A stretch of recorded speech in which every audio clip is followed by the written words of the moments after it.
Bonsoir adoltsika rehetra tokantrano ao Isorantsika ny tombondray mbola afaka manohy ity fampianarana ity tsika amin'ity tapany ariva ity amin'izay hitantsika tamin'ny maraina iny. Dia efa tafiditra zany tsika ny amin'ny trompetra fahatelo indray. Inona ny zavatra andresantsika tao anatin'izay dia hovidiantsika eo zay rehefa avy eo zany mikasika an'izay. Ka alohan'ny zavatra rehetra nefa dia zao manasa antsika indray araka hivavaka re. Vavaka tsika. Jehovah-Andriamanitra iray io. Andriamanitra Abraham ianao, Andriamanitra Isaka, Andriamanitra Jakoba. Miantsonaranao zay raha io amin'ity folakandro ity indray raha mbola andinika sy hianatra ny teninao. Tsy efa mifahalalana eny fahendrena zany fa mifanainao rery ihany. Ko mangataka aminao zay raha io. Oka reny fanainao hiasa aminay amin'ny fahafianoana. Izy ampianatra anay ny fahamarinanao. Sokafo ny fonay sy ny sainay ray amantara anay ny sitraponao. Dia mitenena aminay raha io fa vonikeny izay mpanomponao. Ninona mety fahotanana tsy famendrehana mety vitanay tamin'ny izay fotoana ny sarahana izay dia ifonanay aminao ray. Mamindrafo aminay ray io mamelany elokay renao. Mangataka aminao zay Jesosy io divy amin'ny ranao zay ho afa-pahotana, sasao amin'ny ranao zay ho afa-keloka. Areo kare Jesosy ilay teninao ho ainao anay ary fahasalamana ho an'ny nofina rehetra.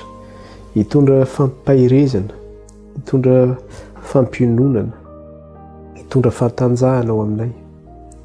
Ka raha hiatrika izay ny enemana izay mbola ohatrena indray dia ianao ny amin'ny fandresenao anay. Aoka Tompo ianao ny lohalananay sy fodilananay amin'izay rehetra ataonay. Ary rehetra ataonay Andriamanitra dia aoka ho voninahitra ao ny izany soany zanak'ondry. Dia mampianarana iray ny teninao amin'ny alàna fanainao masina fa voninkaindro izay mpanomponao. Ianaran'i Jesosy nandratana izany vavaka izany ray tao anatrehanao. Alleluia. Amen. Dia izay indray zany no niresantsika tamin'ny tapamaraina iny niresakitsika ny amin'ilay hoe trompetra fahatelo zany. Ka rehefa nitsofina zany ny trompetra fahatelo dia inona no zavatra mitranga. Renitsika vakina kely izy io zany Apokalipsy 4 andininy 10 ka hatramin'ny faharaiky ambin'ny folo. Apokalipsy 4 andininy 10 ka hatramin'ny faharaiky ambin'ny folo. Rehefa hitantsika dia vakina amin'ny anaran'i Jesosy. Ary ny anjely fahatelo nitsoka dia nisy kintana lehibe ny rehetra toy ny fanilo, latsaka avy tany an-danitra ary latsaka tamin'ny apahatelony ony sy tamin'ny loharano izany. Ary ny anaran'ilay kintana dia atao hoe zava-mangidy. Dia tonga nangidy ny apahatelony rano ary maro ny olona no matin'ny rano satria efa nangidy izany. Zany hoe rehefa nitsofina zany ity trompetra fahatelo ity araka ny efa resantsika tamin'ny tapamaraina iny fa mamitona moa zany dia zao. Rehefa nitsofina ilay trompetra dia ny rano fisotro indray zany no voa eto. Ny rano fisotro zany no voa eto. Satria araka ilay teneniny teo latsaka avy ahoana izy teo? Dia nisy kintana lehibe izy ny rehetra toy ny fanilo latsaka avy tany an-danitra ary latsaka tamin'ny apahatelony ony sy tamin'ny loharano izany. Ny apahatelony ony sy ny loharano zany. Zany hoe mety rano mandeha na mety rano mipetraka io zany na mety loharano zany io. Fa rehefa rano fisotro zany io zany ny voan'le izy. Dia araka ilay niteneniny toizany ihany le izy manao hoe ary ny anaran'ilay kintana izy dia atao hoe zava-mangidy. Dia tonga mangidy ny apahatelony rano ary maro ny olona no matin'ny rano satria efa nangidy izany. Izay ny maha hoe rano fisotro an'ilay izy. Hoana ny ahafantaranao io mangidy io raha tsy sotronao. Dia eto zany zavatra resahany dia zao hoe lasa mangidy zany ny rano fisotro izany. Dia ny zavatra vozany eto rehefa nitsofina ilay trompetra fahatelo dia ny fahasimban'ny rano fisotro indray zany eto ny resahana. Na hoe ny eau potable zany. Ka na ny loharano io zany, na ny rano mandeha io zany, na ny rano miangona zany io, dia zao hoe tsy azo sotroina reny. Na dia misy ara zany dia tsy azonao sotroina ilay izy. Dia tsy vitan'izay ihany koa fa araka ilay niresahana ihany koa dia zao hoe any amin'ireny faritra atsimo iny dia tena tsisy rano any, sahirana ny olona. Na milatsaka raha ny orana dia aiza ny olona manangona rano? manao stokina rano izy ka reny baobaba reny zany karazana siterina ny amin'iny faritra atsimo iny dia milatsaka ao anatin'iny le rano zany dia lasa iny mba ohatran'ny karazana sateau-d'eau zareo zany dia izy manangana rano nefa na le rano miangana ao anatin'iny ary zany na ny lokony ary efa somary mavomavo fa misy couleur ny lokon'le izy zany fa tsy rano madio tena madio dia le fa sombany rano fisotro ny olona ny faritra atsimo iny rehefa mantsaka rano mandeha amina kilometatra maro maka rano dia rehefa tonga amin'ny toerana izay akana rano ireo dia mbola mangady fasika aloha tsy haiko nareo nahita ny émission iny tamin'ny télé hoe en terre inconnue tany Madagasikara avany amina zareo vezo ireo zany avany amin'ny toerana anankiray amina petite île iny zany izy dia mandeha lakana aloha izy mandeha toerana lavitra rehefa aveo tonga tany eto dia mbola mandeha tongotra lavitra dia rehefa tonga eto tsy hoe tonga dia misy rano dia hoe maka mangady fasika aloha dia tena mangady lalina be vao misy dia ekopena le rano alaina amin'ny zinga kely iny zany dia karina amin'ny sao satria zarara misy le izy dia zay ny ataony zareo la ny andro mandeha matsaka zany ny fotoana mafy inge zany raha olona tsy fisin-drano zany eto zany ny zavatra tenenina dia zao hoe ny tsy fisin-drano no resahana eto zany tsy fisina rano sotroina no resahana eto vokatra n'izany ihany koa dia araky ny resahantsika ihany koa hoe ny le sorsana rano any ambany zany na loha rano zay any ambany any zany misy rano tsy no ambanin'ny tany io efa meritra ihany koa ka tsisy rano tsony aty ampitana ny masina moa dia isa-taona dia hita foana zany zay zavatra zay ohatra amin'izareo le mpamboly aty tsy inona rehefa mamboly zany dia tena misy amina hektara no ambolena zany dia fambolena industriel angamba ny azo ilazana anazy zany dia le toerana nefany tsy ampy rano dia ny rano nefany aty tsy amin'ny Madagasikara zany ianao ka ohatrany hoe io rano amin'ny rivière io azonao ampiasaina fotsiny io ambolenao tsy azonao atao zany fa raha manana tany fambolena ianao ka misy rano mandalo eo zany misy rivière kanefa maka rano amin'iny ianao zany hoe aspireny zareo zany le rano dia efa kotiana ny debilanao amin'iny koa andoavanao vola zany zay zavatra zay ny koa dia ferana rehefa misy fotoana ferana rehefa manomboka tena ahitany be aty dia ferana satria hoe tsy ampy ny rano zava-mangida nge zany zava-mangidy zany dia any Madagasikara araka ny tenenina teo misy faritra ny faritra atsimo iny io rano potaka io mihitsy ny sotroina zany rano maloto rano mavomavo dia ho zakanao ve zany zavatra zany zay zany le resahana eto hoe ny tsy fisin-drano dia izy io moa zany mampatsiahy zany amin'le mampatsiahy n'lay ao anatin'ny soratra masina zany tamin'ny androny Mosesy tamin'ny andro zanak'Israely nivoaka avy tany amin'ny tany Egypta rehefa nivoaka avy tany amin'ny tany Egypta izy ireo dia nisy fotoana zany rehefa niampita le ranomasina mena tsy nisy rano ny sotroina dia nymonomonina ny zanak'Israely dia tonga teo amin'ny toerana anankiray izy nahita rano indray teo Mara zany dia rehefa andeha hisotro le rano izy nangidy le rano tsy azo sotroina zany hoe tsy potable zany le rano tsy azonao sotroina zany le rano ohatran'le rano teneniko teo ranopotaka reny ange misy bakteria reny mitondra aretina reny be dia be zany dia le rano mangidy tena tsy azo sotroina zany le izy dia ohatr'izay mihitsy le zavatra tenenina hoe lasa mangidy le olona lasa mangidy ny loha rano lasa mangidina ny rano mandeha azy zany tsy azonao sotroina zany le izy jerentsika kely ange le teneniny eo anatin'ny Exodosy eo Exodosy 5:10 Exodosy 5:10 andininy 2:20 ka hatramin'ny 4:20 no jerentsika Exodosy 5:10 andininy 2:20 ka hatramin'ny 4:20 dia izao ny vaky ny teny amin'ny anaran'i Jesosy ary Mosesy nitondra ny Israely nifindra avy teo amoron'ny ranomasina mena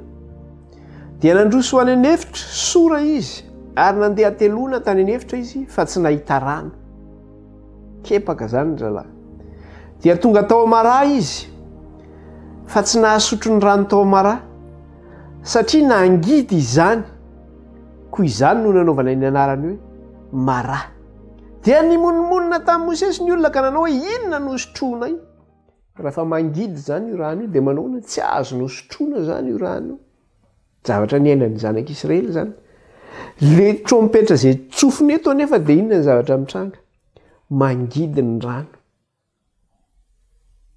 lasa tsy azo hohanina ny rano be dehibe ny toerana zay tsisy rano na ary ny toerana zay misy rano ara lasa tsisy rano azo sotroina intsony ary na misy rano ary mangidy ihany koa le rano satria misy bakteria tsy hoe rehefa mahita rano ianao dia azonao sotroina daholo fa ny rano misy bakteria mila mitandrina nandray amin'ireny rano ireny misy teneurana plan maventy dia maventy makarary tsy azo hohanina ny amin'ny Madagasikara zao ohatra ny mifaritra Tamatavy iny rehefa avy ny orana dia manangona rano ny olona dia ranon'orana ny sotroina fa aty andafy tsy azonao atao zany manangona ranon'orana sotroina zany satria misy métaux-lourds miakatra amin'ny hoentin'iny ranon'orana iny zany milatsaka avy eny amin'ny habakabaka iny satria eny amin'ny habakabaka iny vokatry ny setroka ratsy avy aty ambany zany miakatra eny dia ny nuage nefa no maminina iny no mitondra ny orana rehefa avy eo dia rehefa milatsaka iny tsy azonao hohanina fa misy métaux-lourds iny makarary iny zany vokatra n'izany na ny rano mba faly ianao mba misy rano avy any an-tany mbola rano tsy azo hohanina koa na ranon'orana lozange zany reto satria efa tena simba zany le tontolo iainana na ny rano fisotro raha lasa mangidy ny rano fisotro dia nymonmonina ny zanak'Israely eo amin'ilay andininy 420 dia nymonmonina tamin'ny Mosesy ny olona ka nanao hoe inona no sotroinay ary dia nitaraina tamin'i Jehova izy zany hoe Mosesy nitaraina zany ary dia nitaraina tamin'i Jehova izy ka dia nanehoan'i Jehova azo anankiray ary rehefa natsipiny tao anatin'ny rano izany dia tonga mamy ny rano eo moa zany le hoe miaraka amin'Andriamanitra ianao Andriamanitra zany rano mangidy lasa rano mamy fa eto ny loza miatra amin'izao tontolo izao zany ary inona ny mbola tratra eo ny apatelony ihany koa no tratra eo araka le teneniny teo verenantsika kely izy eo amin'ny apokalypsy fa mbola ny apatelony ihany le izy izany apokalypsy 9 dia vakitsika eo amin'ny andininy 10 dia tapany 12 dia ahoana izy ary latsaka tamin'ny apatelony ony sy tamin'ny loharano izany latsaka tamin'ny apatelony izy zany hoe ny apatelony zany voy ihany koa dia tsofina le izy simba koa simba ny rano fisotro ny olona zany variana amin'ny fiainana andavanandro dia tsy hitany zany fa mila tsofina zany hoe sokafo ny masonareo fa efa miaratsy nge ty fiainana inatsika ty nanomboka tsika hoe simba ny tany may ny ala may ny zava-maitso nanomboka tsika hitatsika ihany koa ny fahasombany ranomasina sy ny biby eo aminy nahita ihany koa tsika to hoe ny rano fisotro indray zany no simba eto lasa mangidy ny rano tsisy rano sotroina raha te hisotro rano mamy zany ianao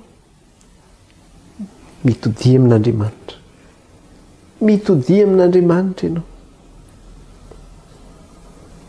fa tsofina ny trompetra hoe re olona mitandrema rehefa efa miaratsy ty fiainana inatsika ity dia hoasehoko tsika eto ihany koa amin'ny alalan'ny vidéo zany amin'ny toerana maro samihafa ahitana hoe efa tsy fisin-drano fisotro zany tsony ary efa meritra io rano io ihany koa zany ary na misy rano miangona azy dia tsy azonao sotroina io na misy ary zany dia tsy azonao sotroina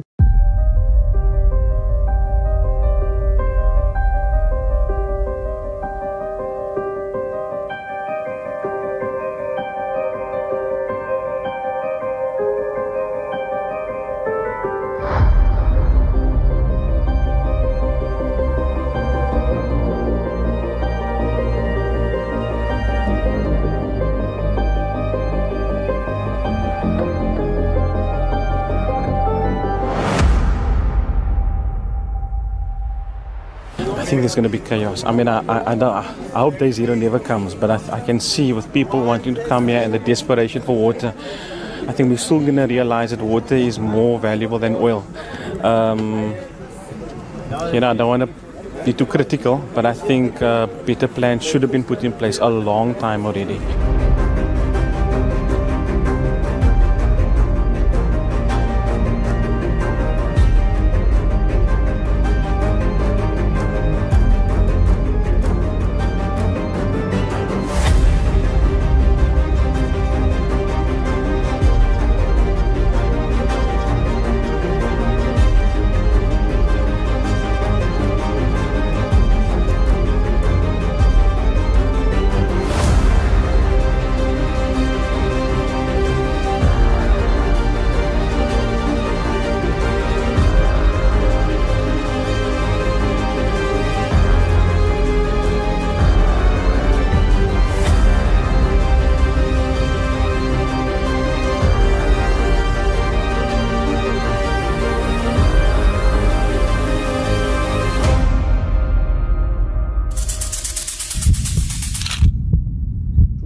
Dia jerentsika indray zany le parallelisme zany na le fifandraisan'le trompetra fahatelo amin'n'ilay kapoaka fahatelo indray izany. Dia andetsika ny amin'ny apokalipsy toko fahaenina ambin'ny folo. Apokalipsy toko fahaenina ambin'ny folo. Apokalipsy toko fahaenina ambin'ny folo dia ny andininy faefatra ka hatramin'ny fahafito. Apokalipsy toko fahaenina ambin'ny folo ny andininy faefatra ka hatramin'ny fahafito.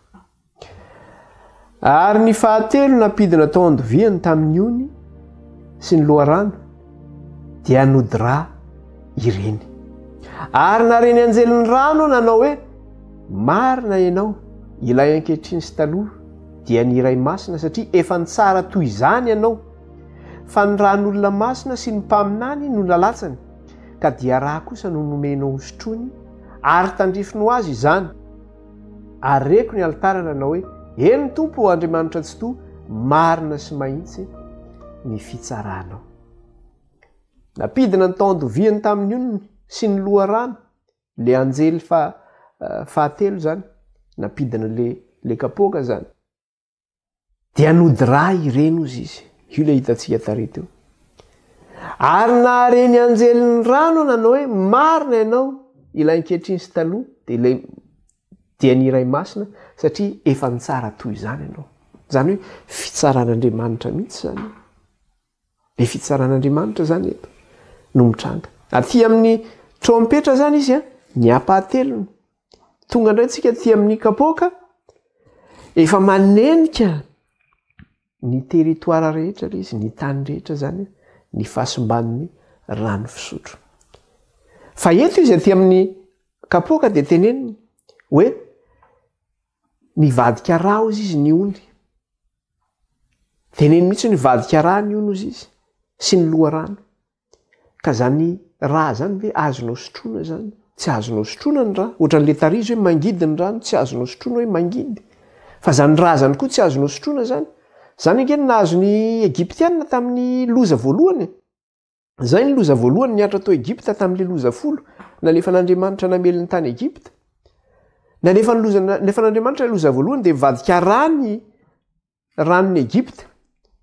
Tsisy rano sotroina ny Egyptianina. Fa inona ny zavatra nataony mba ahafahany tsy afaka misotro amin'le rano mandeha zany izy. Dia lasa mangady izy mba ahitana rano. Tena hoe sy misasatra mafy zany izy vao mahita rano sotroina.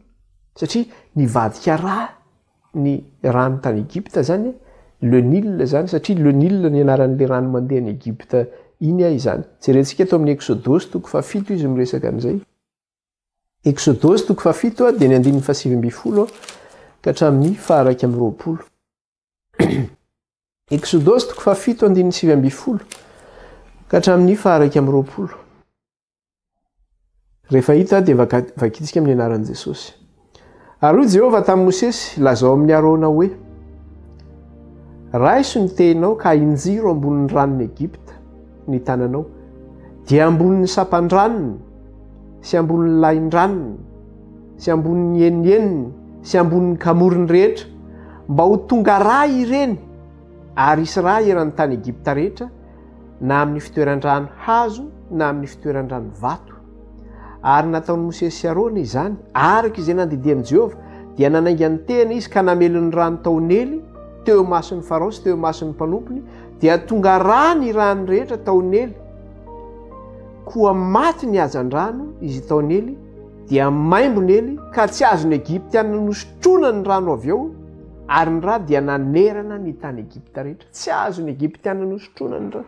Zany hoe rehefa mivadika rahako zany le rano, dia zao tsy azo sotrona zany le rano. Mitovy amin'le zavatra teneniny ary amin'ny trompetra ihany le zavatra resahana eto. Fa ny mahasamihafa azy eto zany dia zao hoe manenika ny tany rehetra zany ilay izy izany. Dia io ohatra ny zavatra mahazo rehefa tena ao anatin'ny tsy fisian-drano zay ianao. Dia any Afrika misy an'le raha hitantsika misy an'ireo biby karazan'ireo, ohatra ny hoe miresaka zao tsika n'ireny miresaka éléphant, miresaka gazelle na miresaka biche, miresaka karazana biby maro samihafa reny. Dia zareo reny efa malala coin d'eau zany hoe aiza ny toerana misy rano.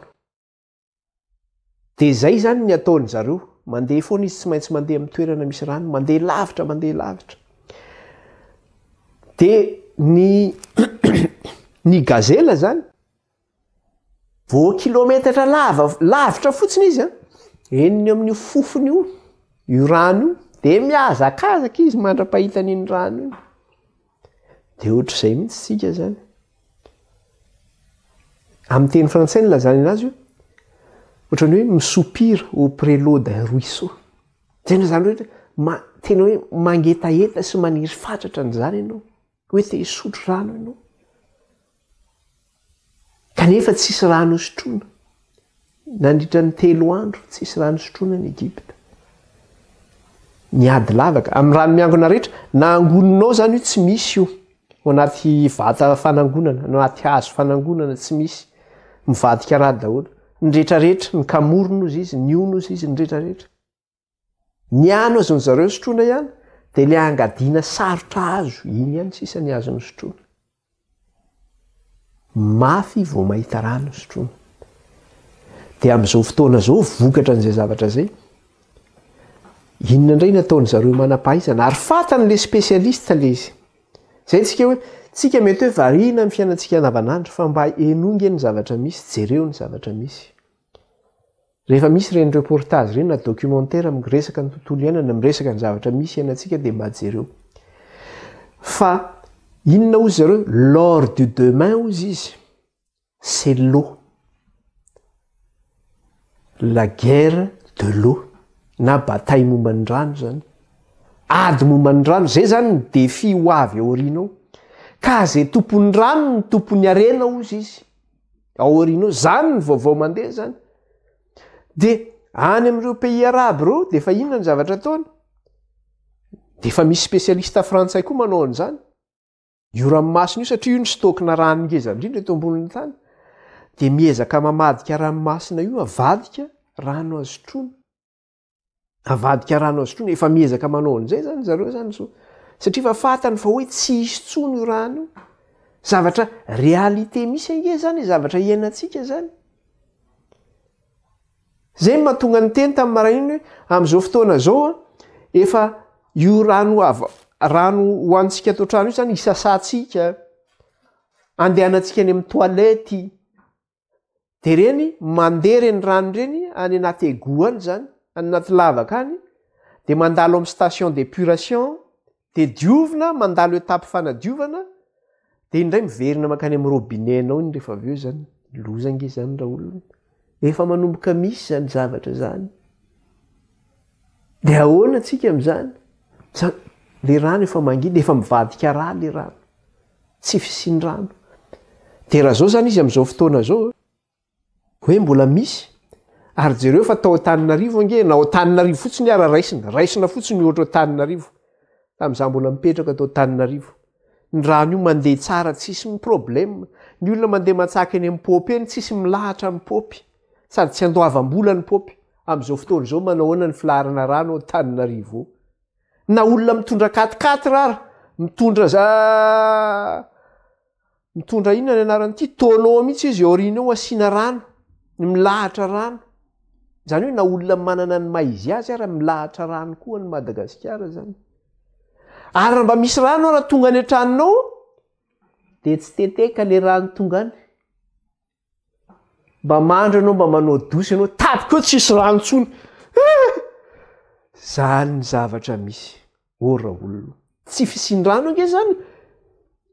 Marina fa hoe rajoelina ny mety mahazo loza amin'ilay izy fa le loza alefa n'Andriamanitra mihitsy io fa tonga eo. Dia tonga amin'ny androny rajoelina ilay izy dia izy moa zany mahazo amin'ilay izy hoe ahoana ny rano tsisy rano sotroina. Fa iza ny manao an'io ohatran'ilay hoe iza ny mampirehitra ny hafa tary Andriamanitra ny mampirehitra ny hafa. Iza koa ny nanisy raha le rano. Andriamanitra ange ny nandefa zavatra tao anatin'ilay rano tao. Le kintana ny latsaka avy any an-danitra iny. Andriamanitra koa ny natonga an'io zany natonga an'io. Lasa nangidy ny rano, lasa tsy azo sotroina ny rano. Fa tsisy ny rano. Dia mba mihafiafy eny zany aloha. Misy dia za moa dia efa tsy tenenina intsony. Rehefa tapaka ny rano, tapaka ao ny rano arianana. Dia izay tsy nanahany rano aloha dia faifay indray aloha. Misy fotoana mba miantso ny fianakaviana, tapaka indray ny rano e. Tsisy rano. Dia ahoana zany? Loza ange zany raha olona. Vokatra n'inona zany? Izay ilay teneniko hoe mety ny fitondrana ny mahazo loza hoe rajoelina fa Andriamanitra mihitsy nefa manao an'izany. Ary io tsy any Madagasikara ihany fa samy manana ny fomba fisehoany fotsiny ny firenena rehetra. Samy manana ny fomba fisehoany. Aty ny tany maina dia maina. Zay ilay zavatra misy kinona moa ny azonao atao amin'izao dia toizantsika le vaky teny. Dia ohatran'ny zavatra nitranga ihany ilay izy tao amin'ny tany Egipta. Dia ohatr'izay koa nahazo an'ireto olona reto zany. Inona moa ny nahazo azy? Ny zavatra anankiray dia izao. Verenantsika vakiana le teny teo. Eo amin'ilay Apokalipsy 4:20. Ahoana izy teo verenantsika vakiana ilay izy mba azahoantsika ilay izy tsara. Apokalipsy 4:20. Izay mahatonga hoe ohatran'ilay nahazo ny Egyptianina ihany zany ny mahazo antsika amin'izao fotoana izao. Apokalipsy 4:20 dia vakiantsika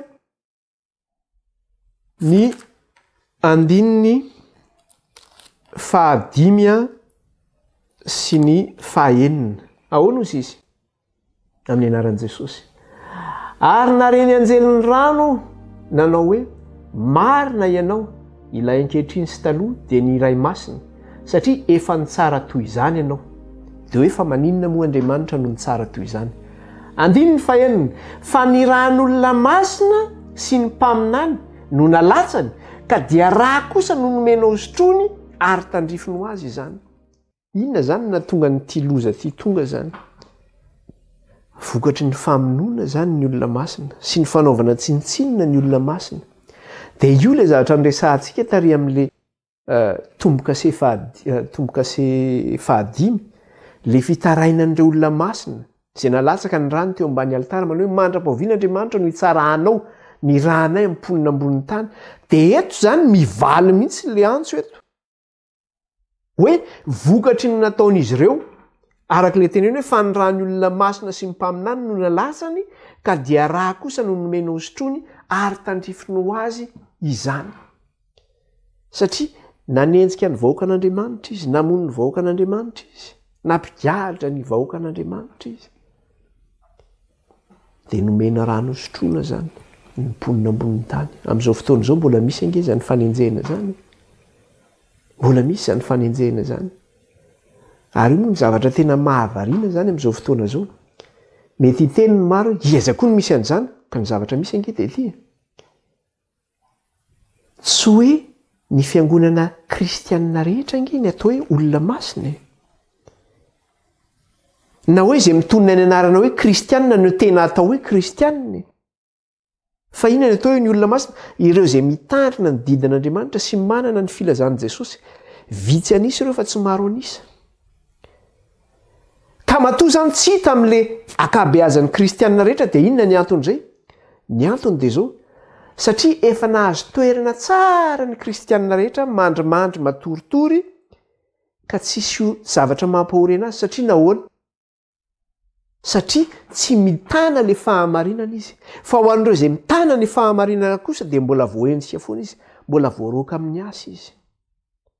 mbola sarahany vadiny izy, mbola zimbazimbainy ny fianakaviana izy, mbola atao tsinitsinina izy eo amin'ny fiarahamonina, mbola zany ny mahazo ny kristianina izay mitandrina didin'Andriamanitra io sy manana ny finoan'i Jesosy. Ka ny fampahoriana ny olona masina na zay mbola velona na zay efa maty dia miatra miponina ambonin'ny tany io zay voalazany teo.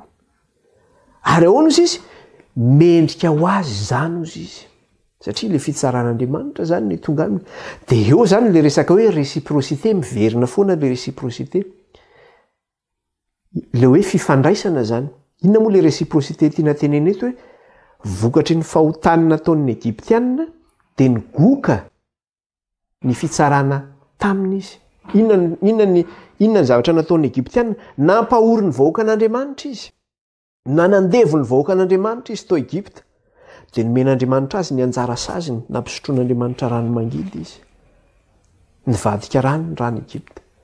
Vokatry ny famonoana ny olona masina nandritra ny taonjato maro,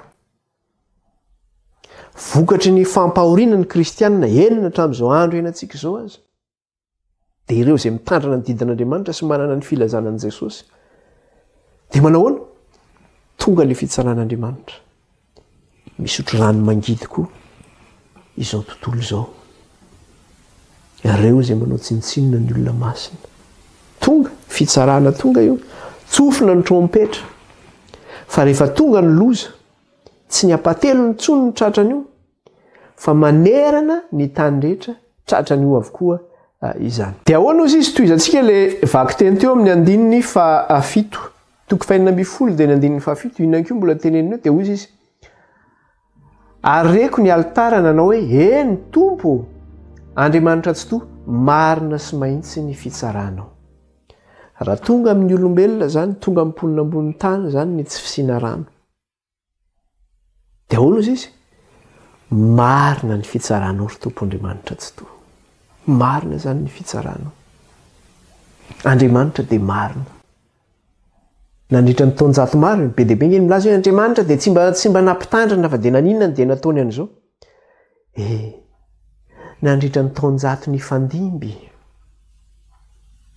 nandritra ny arivo-taona mahery efa niainantsika izao, moa tsika efa tonga aty amin'ny 2 arivo-taona zany, dia izao hoe nisy foana izay fampahoriana ny olona masina zay, ary nisy foana ny mpanompon'Andriamanitra izay nalefa ny antsoantso nanambara ny fahamarinan'Andriamanitra. Fa hoy le fomba fiteny zay manao hoe nisy ny eny teo, nisy ny eny koa, fa tsisy ny eny. Fa amin'izao fotoana amin'izay, tonga amin'izay le trompetra ny tsofina, manao hoe tonga ny tsy fisin-drano, rano sotroina. Ka rehefa hitaraina amin'izay ny olona dia inona ny zavatra ataon'ny olona? Raha misy koa zany Andriamanitra zany, manao ahoana ny tsisy rano? Ain'ny olona mihitsy miteny an'izay, raha hitsaran'Andriamanitra izy hoe raha misy koa Andriamanitra, maninona ny tsisy rano sotroina zay? Fa raha nisy Andriamanitra dia nisy rano foana zay. Ora olona, Andriamanitra ngeka manindry fo. Andriamanitra manana faharetana. Zay ny tenin'Andriamanitra milaza hoe Andriamanitra dia Andriamanitra be fahari-po sady be famindram-po. Amin'izao fotoana iainantsika izao dia mbola Andriamanitra mpahasoavana Andriamanitra, mbola mamindra fo Andriamanitra, mbola trompetra raha nitsofina, mbola misy rano sotroina zany ianao, miantso anao hibebaka izy, mba tsy hatratraranao an'izany loza izany. Fa rehefa ahenika ny tany rehetra io ka tsisy tsony izany rano sotroina izany, dia mbola hiteny ihany ve ianao amin'izay fotoana izay hoe raha misy koa Andriamanitra, nahoana ny tsisy rano sotroina? Fa tsy maintsy hitranga zany zavatra izany, satria Andriamanitra mihitsy no manao an'izany, vokatry ny fampijaliana sy fampahoriana natao tamin'ny kristianina izany. Dia toizantsika indray ara le izy andeha indray zany tsika any amin'ny trompetra fahaefatra indray zany tsika. Zay zany ny amin'iny trompetra fahatelo iny sy ny amin'ny fampitana izay nataontsika tamin'ny kapoka fahatelo izany ny amin'ny tsy fisiana rano. Inona indray ary zany ny resahana eto amin'ny trompetra fahaefatra? Dia vakitsika indray ary zany toko 9 andininy 12. Apokalipsy 9:9-10. Rehefa hitantsika dia vakiana amin'ny anaran'i Jesosy.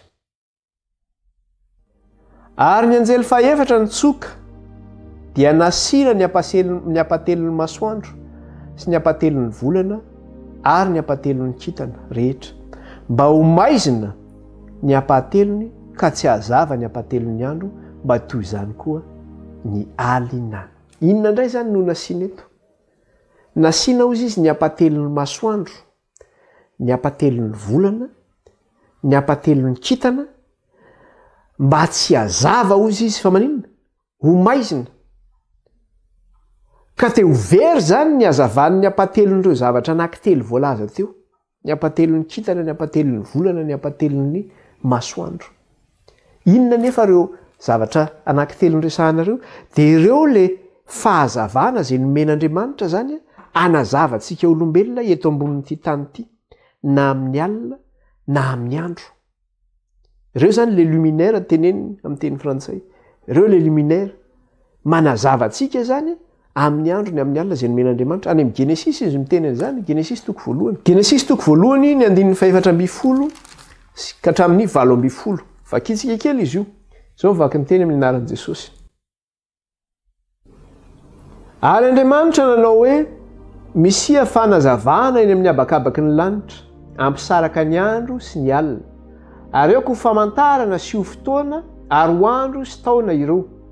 Ary eoko ho fanazavana eny amin'ny abakabaky ny lanitra izy, anazava eny ambonin'ny tany dia nisy izany. Ary Andriamanitra nanao ny fanazavana roa lehibe, dia ny fanazavana lehibe ho mpanapaka ny andro ary ny fanazavana kely ho mpanapaka ny alina sy ny kintana. Ary Andriamanitra nametraka azy eny amin'ny abakabaky ny lanitra anazava eny ambonin'ny tany sy mpanapaka ny andro sy ny alina ary ampisaraka ny mazava sy ny maizina ary hitan'Andriamanitra fa tsara izany. Andriamanitra zany no nanao ny oatsika, namorona ny oatsika mba hanazava atsika ety ambonin'ny tany. Andriamanitra manome fa Andriamanitra koa no manino? No manaisitra.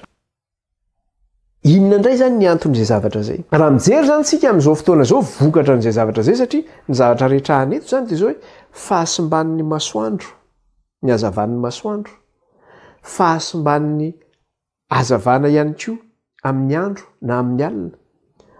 Ary vokatra n'izay nisy zavatra anankiray niteneniny ihany koa teo, verentsika fa vakiana kely izy teo, nisy zavatra anankiray ihany koa izay niteneniny teo, verenantsika vakiana kely izy teo eo amin'ilay 12 teo. Dia inona zavatra teneniny teo? Vereko kely vakiana ilay izy, efa misy zavatra anankiray niteneniny ihany koa teo, 12. Ary ny anjely faefatra nitsoka dia nasiana ny apatelon'ny masoandro sy ny apatelon'ny volana ary ny apatelon'ny kintana rehetra, mba ho maizina ny apatelony ka tsy hazava ny apatelon'ny andro mba toy izany koa ny alina. Inona moa zavatra tena tiana tenenina amin'izay? Zavatra tena tenenina zany dia zao hoe rehefa simba zany ny apatelon'ny fahazavana ny amin'ny andro, ny amin'ny alina, dia misangody zany ny fandehan'ny zavatra rehetra amin'izao fotoana zao. Satria io fanazavana izay napetrak'Andriamanitra eo amin'ny abakabaka io dia nataon'Andriamanitra mampisaraka ny taona, nataon'Andriamanitra mampisaraka ny volana, nataon'Andriamanitra mampisaraka ny andro sy ny alina. Ka rehefa simba izay zavatra zay zany, nataontsika hoe ny ordre des choses, dia mitsimbadika daholo ny zavatra rehetra. Lasa tsy ara-dalàna intsony zany araka ny nanamboaran'Andriamanitra azy ny zavatra rehetra, satria mesimba zany izay rindra namboarin'Andriamanitra izany. Dia nandritra ny taonjato zany dia efa nanomboka nino? Ny se dégradé zany zay zavatra zay, ny asimba zany. Ka raha mijery fotsiny tsika ny any amin'ny ohatra ny hoe faritra nordika zany, amin'ilay toerana belanezy be reny, ohatra ny Alaska iny na any amin'ny pôle nord reny, dia misy ilay antsoina hoe nuit polaire. Dia ohatra zao ny amin'iny Alaska iny, tsy haiko manomboka angambany izy iny raha tsy diso, ataontsika hoe manomboka any amin'ny, tsy haiko manomboka any amin'ny oktobra any angamba ilay izy, dia maizina amin'izay. Dia ohatra ny any amin'ny mois de misy partie tsy hoe any amin'ilay toerana rehetra fa misy partie zany, dia mandritra ny enim-bolana ao anatin'ny maizina ianao tsisy fahazavana. Normal ve zany zavatra zany? Dia ositsika hoe raha ny mpandinika sy ny manam-pahaizana dia hoe nisy zany. fa nga ianao teo tamin'ny nanamboaran'Andriamanitra n'izao tontolo izao no afaka hiteny an'izany ianao. Ary ireo izay manam-pahaizana sy manam-pahalalana, ireo izay manao kajikajy ny amin'ny famoronana n'izao tontolo izao, satria zareo miteny manambara hoe 4 milliards d'années no namoronana an'ity tany ity. Fa zany zavatra zany anie mijery documentaire matetika mikasika an'izy io. Fa hypothèse angeza ny zavatra zany. Hypothèse zany hoe analyse nataon'ny zareo zany le izy. Fa tsy hoe zavatra tena hoe marina rabaky teny hoe tena zay tokoa le izy. De zay hypothèse zay nefa lasa hoentina vérité, fahamarinana, ampianarina any amin'ny toeram-pianarana zany, de lasa iny ny fahamarinana azy iraisina zany. Fa Andriamanitra nametraka an'izay rindra zay, nampisaraka ny andro, nampisaraka ny alina, nampisaraka ny volana, nampisaraka ny taona. Vokatra ny fahotany zanak'olombelona de ny antotongany zany, ny antotongany zany, ny antotongany ohatra antsika olombelona ihany. Taloha ny olombelona de velona firina ny olombelona. Raha mijery tsika ny Adama, velona 700 taona mahery ange Adama. Metusela 700 taona na velomany. Taty amin'ny Noa efa nenidina ny taonan'ny olona zany. Amintsika zao fotoana zao 70 taona, 20 taona zany maximum. Raha ny atipitana ny masina no resana zany moyenne d'âge ataontsika hoe 20 taona ny antitra zany no maty. Fa raha ny Madagasikara marina mafy raha mihoatra ny 50 taona kory ary. 50 taona, 70 taona. Rara vitsy ny olona matratra. Vokatry ny inona zany zay? Vokatry le fahotana zany zay de mitotongana ny espérance de vie ny olombelona zany. De mety hitentsika ka inge vokatry ny amin'ny toerana anankiray, mety resaka hoe ara-tsakafo io, satria hafa ny ara-tsakafo any Madagasikara, hafa ny ara-tsakafo. Marina tokoa zay. Fa Andriamanitra no mahatonga an'izany rehetra zany, satria navelan'Andriamanitra ny tranga zany noho ny fahasimban'ny ny tany, ny fahotan'ny zanak'olombelona. De tsy vitan'izay ihany, fa na ny hazavana ary zany, de simba ihany koa zany io hazavana io. Zay no mahatonga hoe misy le nuit polaire zany hoe mandritra ny enim-bolana ianao anatin'ny maizina foana zany. Amin'ny Madagasikara zao raha mbola jerena de zao hoe mbola normal tsara, mbola azo atao hoe normal na Madagasikara ny toetrandro. Satria ny toetrandro amin'ny Madagasikara de zao hoe manomboka amin'ny miposaka ny masoandro any amin'ny 5 maraina any. De maty masoandro izy, any amin'ny 5 sasany any izy maty masoandro. Mbola eo zany le resaka hoe 12 ora andro, 12 ora alina. Fa aty andafy ange raha olona rehefa tonga ny hiver, amin'ny 4 vao miposaka io masoandro, amin'ny 7 sasany maraina any. Voandro vao mahita masoandro anao, na mety mbola any amin'ny 9 akory ary. De rehefa maty io masoandro, any amin'ny 4 sasany any izy de efa maizina, manomboka maizina izy amin'ny 4 sasany. Feno 12 ora ve zany? Tsy feno ange zany. De rehefa tonga indray ny été, hoe tonga ny fotoana mafana ny andro. Maraina amin'ny 10 iny de efa mipoaka ny andro. Nisy fotoana nipetraka tany amin'ny nord-ny la France, any amin'le toerana hoe Bretagne zany. Nord-ouest zany. Amin'ny 10 maraina mipoaka masoandro io. Amin'ny 12 alina vao maty ny masoandro. Normal ve zany? Ozy ka zay nge izy? Satria zay ny iainantsika. Fa talohantsika tsy zay mihitsy ny zavatra nisy, tsy zay zany nanamboaran'Andriamanitra azy, fa vokatry ny fahasomban'ny fahazavana ny mahatonga an'izay zavatra zay zany. Vokatry ny fahasomban'ny hazavana no mahatonga an'izay zavatra zay. Amin'ny toerana zany zao lasa misy toerana hoe tena lava be ny andro. De any amin'le nuit polaire le teneniko antsika teo mandritra ny enim-bolana, maizina be.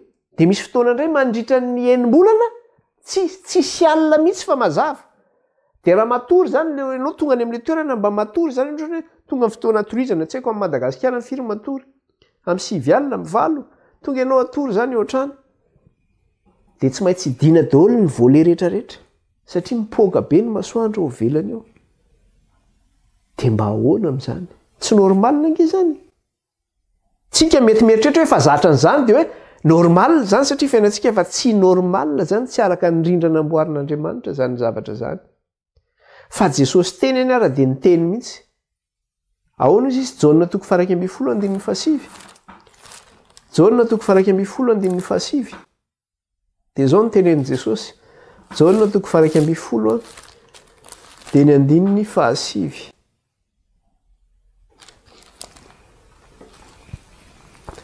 dia zao ny vaky ny teny amin'ny anaran'i jesosy ary jesosy namaly hoe tsy 12 va ny ora amin'ny indray andro raha misy mandeha amin'ny atoandro dia tsy mba tafitohina izy fa mahita ny fahazavany zao tontolo zao ahoana jesosy tsy 12 va ny ora amin'ny indray andro raha mazava iny ny andro mazava iny 12 ondra ny alina maizina iny 12 ora na jesosy ara ny teny move tsy 12 ora ny andro izy zany hoe misaraka mihitsy zany ohatrany amin'ny Madagasikara mihitsy zany hoe 12 ora ny andro mazava 12 ora ny andro maizina kanefa fa tsy zay tsony indrindra manerana an'izao tontolo zao fa mesimba ary na eo amin'ny Madagasikara eo ihany koa zany mety mbola iova ihany koa zany io afaka fotoana ho avy ihany zany dia mbola iova ihany koa zany satria fantatsika efa ny apatelony zany rehefa mitsoka letra mipetra dia zao ny apatelon'izay fahazavany zay zany sy nyrindra hoentin'izay fanazavany zay zany efa simba amin'izao fotoana zao na amin'ny andro na amin'ny alina fa rehefa tonga kosa zany any amin'ny kapoka indray tsika rehefa araraka io loza fahaefatra io dia hitantsika efa mahenika ny tany rehetra indray zay fahasimban'ny fahazavana izay zany fa tsy ho resantsika androany zay fa ho resantsika manaraka indray satria tapitra ny fotoanantsika dia hisorantsika an'Andriamanitra izay vitantsika indray tamin'ity an'ity manasantsika raha hiaraka hivavaka manasantsika hiaraka hivavaka Jehovah Andriamanitra raha io raha iny amin'ny alalan'i Jesosy Kristy tompo ianao misaotra raha iny amin'ny nampianaranao anay ny teninao soraty eo am-ponay raha io ny teninao ary ataovy eo an-tsainay ary eoka izay tsy hanao tahaka ny sasany izay manao hoe normalina zany zany nefa fiainana lava eto fa tsy normalina izany satria trompetra fa tsofony zany hoe matoa misy reny fahamaizinana ela reny amin'ny toerana anankiray na hoe masoandro mijanona ela na hoe efa tsy 12 ora tsony ny andro na ny alina dia efa tsy mipetra tsofony zany hoe efa miasimba ihany koa ny fahazavana izay napetraka ao anazavany tany Andriamanitra ray ary fitsarana izay ataonao amin'ny mponina ambonin'ny tany izany ka miantso fibebahana ianao miantso ny olona hitodika aminao amin'ny fona manontolo ianao ka eny Andriamanitra aokany eny fanahinao hiasa amin'ny olona izay mandre zao antso izao atongavana izy ireo amin'ny fibebahana marina eo anatrehanao dia raina ny anaranao ray kalazay ny anaranao ny anaran'i Jesosy nanondratana izany vavaka izany ray tao anatrehanao alleloia amen dia misaotra antsika indray afaka nianatra an'izay teny izay toy izantsika manaraka indray ny lesona baibai tsika rehetra